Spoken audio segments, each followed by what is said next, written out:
Three? Ready na, no? 1, 2, 3, action! Tay, may pera po kayo? Wala akong pera na. Tay, ano ba yan? Lagi na lang po kayong walang pera. Ba't gano'n naman po kayo? Ano ba yan? Bakit ganyan ang ugali mo? Puro na lang ba pera ang kailangan mo? Parang ka na lang galit pag umuwi ka dito.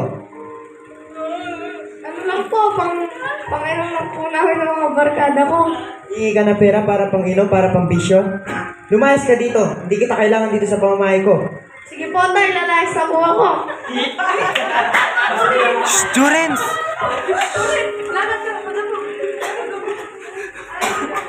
Alis na nga po ako, tay. Bala po kayo dyan. Bahala ka sa buhay mo.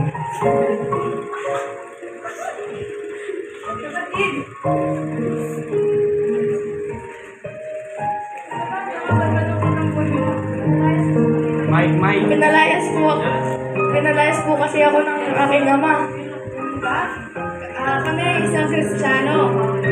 Gusto mo bang makarinig kahit paano ng salita ng Panginoon? Sige po. Ganyan. Sabi sa Biblia, mahalin mo ang iyong kapwa at ayan ang pamamahal mo sa iyong sarili. Ngayon, mahalin mo ang tatay mo dahil siya ay tinutulungan ka lamang niya para maging mabuti kang tao sa ibang kapwa. Naiintindihan mo ba ang sinasabi? Opo.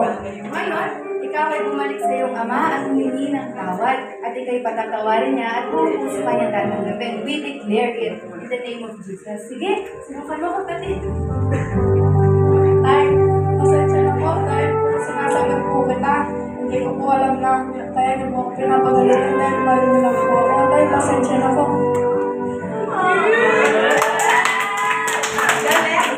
Pasensya na lang.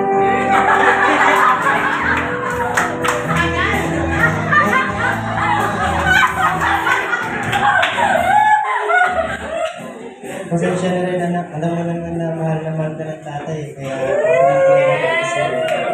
Shed me, anak! Pasensya na po.